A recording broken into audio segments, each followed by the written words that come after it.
நபியே நீர் கூறும், உங்களுக்கு மேலிருந்தோ உங்களின் கால்களுக்கு கீழிருந்தோ ஏதேனும் ஒரு வேதனையை உங்கள் மீது இறக்கவும் அல்லது உங்களை பல்வேறு கூட்டங்களாக பிரித்து உங்களில் ஒரு கூட்டத்தார் கொடுக்கும் துன்பத்தை மற்றொரு கூட்டத்தார் சுவைக்கும்படி செய்யவும் அவன் ஆற்றல் உள்ளவன். இப்போ இவங்க எவ்வளோ நேரம் பேசிகிட்டு இருந்த விஷயம் எல்லாம் இவங்க அசாபு ஏன் எங்களுக்கு வரல, அசாபு ஏன் எங்களுக்கு வரல அப்படின்னு கேட்டிருக்கான்ல. அதுக்கு அல்லாஹ் சொல்கிறான், அசாபு நான் இந்த உலகத்தில் கொடுக்குறேன், அதுக்கு 3 வெரைட்டி இருக்குது. என்ன? அதுக்கு 3 வெரைட்டி இருக்குது.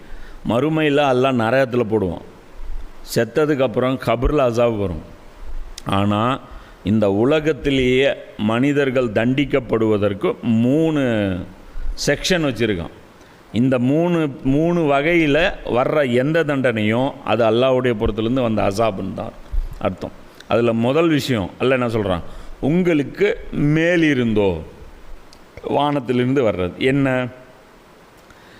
கல்மழை, புரியுதா? கல்மழை பெய்கிறது, கனமழை வர்றது, இடி இறங்கிறது, இதெல்லாம் நம்ம தலைக்கு மேலே இருந்து வரக்கூடிய அசாபு. ஒரு மரம் முறிஞ்சி தலையில் விழுந்தாலும் சரி, ஒரு பாறை உருண்டு விழுந்தாலும் சரி, இதெல்லாமே தலையில் உழுவுது அப்படின்னா இது நம்முடைய கால்களுக்கு உங்களுக்கு மேல் இருந்தோ உங்களின் கால்களுக்கு கீழ் இருந்தோ.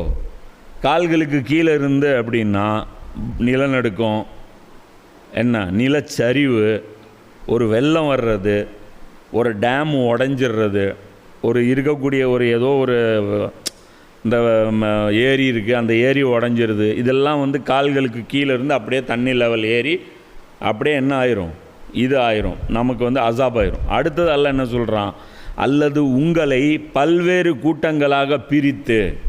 இப்போ மனிதர்கள்லையே குரூப்பாக பிரித்து விட்டுறது.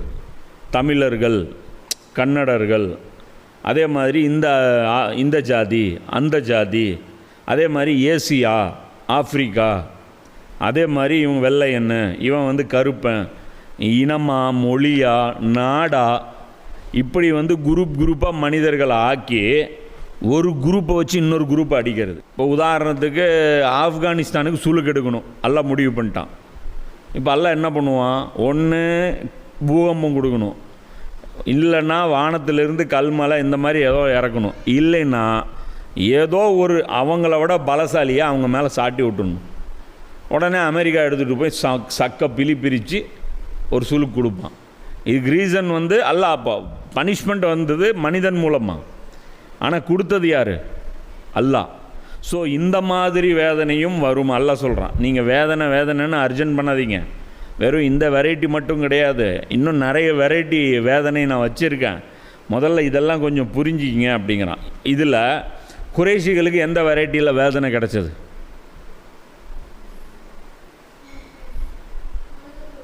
மனிதர்களை வச்சு வேதனை கிடச்சிது.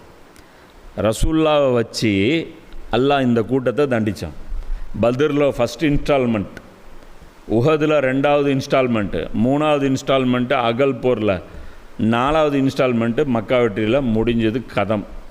அதுக்கப்புறம் அல்லாஹ்வுடைய தீனை எதிர்ப்பவர்கள் யாரும் அந்த இடத்துல குறைஷிகள் இல்லாமல் ஆயிட்டாங்க. எல்லாரும் அல்லாஹ்வுடைய தீனில் சேர்ந்துட்டாங்க. அல்லாஹ் சொல்ல வர்ற விஷயம் என்ன அப்படின்னா, நான் ஏதோ உங்களை விட்டுருக்கிறேன்னு நினச்சிடாதீங்க, நான் உங்களை கிரிப்பில் தான் வச்சுருக்கேன்.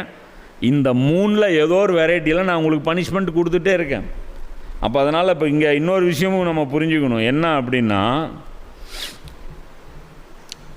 இந்த இயற்கை பேரிடர் இந்த இது இருக்கு இல்லையா, எது பூகம்பம் வருது, மழை வருது, அல்லது வெள்ளம் வருது, இவங்க எல்லாமே பாவம் செஞ்ச மக்கள் அப்படின்னு கிடையாது.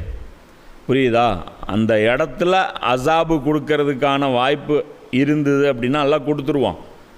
அதில் யார் அதோடைய மெயின் டார்கெட்டுங்கிறது அல்லாஹ்க்கு தான் தெரியும். ஒரு 1000 பேர் இருக்காங்கன்னு வச்சுக்கோ, 1000 பேர் அழிக்கப்படுறாங்கன்னு வச்சுக்கோ, அதில் எந்த 100 பேர் யார் அல்லது அவங்களுடைய சொந்தக்காரங்க, இவனுக்கு உழுவுற வேதனையை விட அவனுக்கு ஜாஸ்தியாக உழுவும். இப்போ உதாரணத்துக்கு இப்போ நம்ம வீட்டில் இருந்து நம்ம ஸ்கூல் லீவில் குழந்தைங்களை அனுப்பி வைக்கிறோம். அந்த இடத்துல ஒரு நிலநடுக்கம் வந்துடுது. அப்போ என்ன ஆயிடுச்சு, நம்ம குழந்தைங்க செத்துட்டாங்க. இப்போ அந்த அப்பா அம்மாவுக்கு அது எவ்வளோ பெரிய அதிர்ச்சி. புரியுதா இல்லையா? அவன் செத்து போயிட்டான், இவன் டெய்லி அழுகுறான்ல, போயிட்டானே போயிட்டானே போயிட்டானே, கண்ணு முன்னாடி இப்படி போயிட்டானேன்ட்டு. அப்போ அல்லாஹ் யாருக்கு அசாபு கொடுத்தான்னு இப்போ தெரியலல்ல, பையனுக்கு கொடுத்தானா அப்பாவுக்கு கொடுத்தானா? அப்போ அதனால் இந்த மாதிரி நடக்கிற விஷயங்கள்லாம் நம்ம ரொம்ப போட்டு மண்டையை உடைச்சிடக்கூடாது. இது அல்லாஹ்வுக்கு மட்டும்தான் தெரியும். இந்த மாதிரியான அசாபு வர்றது அல்லாஹ்வுக்கு மட்டும்தான் தெரியும். அப்போது இதெல்லாம் பாவப்பட்ட நாடுகளா?